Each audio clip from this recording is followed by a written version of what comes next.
मित्रों, महाभारत का युद्ध सिर्फ कौरवों और पांडवों के बीच नहीं था, बल्कि अन्याय और न्याय के इस युद्ध में देश विदेश के कई राजाओं और योद्धाओं ने भाग लिया था। कुछ राजा पांडवों के समर्थन में लड़े थे, तो कुछ कौरवों के पक्ष से लड़े थे। कुरुक्षेत्र की रणभूमि पर लड़े गए इस युद्ध को ऐतिहासिक माना जाता है। वहीं महाभारत युद्ध को युग प्रवर्तक भी माना जाता है। महाभारत युद्ध के दौरान श्री कृष्ण ने कौरव या पांडव किसी भी पक्ष से युद्ध नहीं किया था, लेकिन अप्रत्यक्ष रूप से भगवान श्री कृष्ण पांडवों के साथ थे।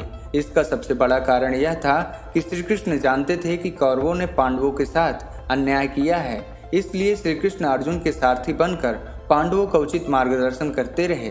लेकिन क्या आप जानते हैं कि कुरुक्षेत्र के युद्ध में एक ऐसा भी योद्धा था जो भगवान श्री राम का वंशज था, लेकिन युद्ध के दौरान उसने कौरवों का साथ दिया था। आइए जानते हैं कौन था वो योद्धा जो भगवान राम का वंशज था। बृहद्दल राजा अयोध्या के राजा थे, जिन्हें भगवान राम का वंशज माना जाता है। वह इक्ष्वाकु राजवंश के विश्रुतवत्ता के पुत्र के रूप में कौशल राज्य के अंतिम शासक थे।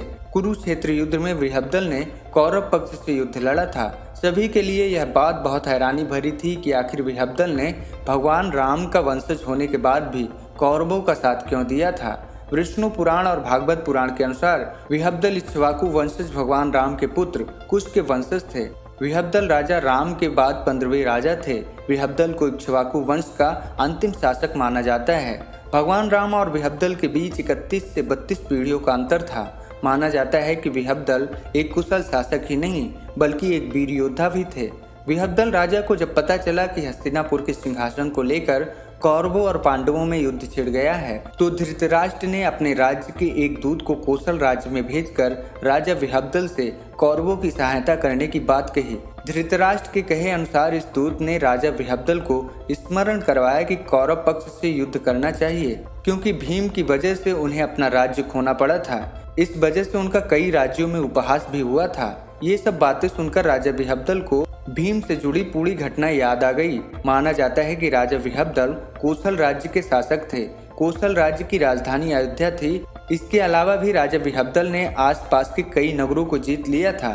एक दिन राजसूय यज्ञ के दौरान भीम ने राजा बृहद्दल को वशीभूत करके राजा बृहद्दल के एक शत्रु के साथ मिलकर उन्हें पराजित कर दिया। इस हार से राजा बृहद्दल का बहुत अपमान हुआ और कई राजाओं ने छुपे तौर पर उनका मजाक भी उड़ाया। इस घटना की वजह से राजा बृहद्दल के मन में भीम सहित सभी पांडवों को लेकर एक प्रकार के क्रोध ने जन्म लिया और उन्होंने धृतराष्ट्र के निमंत्रण के बाद कौरव पक्ष से युद्ध करने का निर्णय लिया। युद्ध के 13वें दिन जब अभिमन्यु चक्रव्यूह के अंदर प्रवेश करते हैं, तो अभिमन्यु बृहद्दल, द्रोणाचार्य, कृपाचार्य, कर्ण, अश्वत्थामा और कृतवर्मा सहित कई कौरव योद्धाओं से युद्ध लड़ते हैं। इस युद्ध में अभिमन्यु और बृहद्दल के बीच एक महाभयंकर युद्ध होता है, जिसमें अभिमन्यु के हाथों बृहद्दल मृत्यु को प्राप्त होते हैं और यहीं से कौशल राज्य के इस योद्धा का अंत हो जाता है। तो मित्रों, ये थी श्री राम के वंशज राजा बृहद्दल की महाभारत से जुड़ी पौराणिक कथा। मिलते हैं फिर एक पौराणिक कथा के साथ। जय श्री कृष्णा।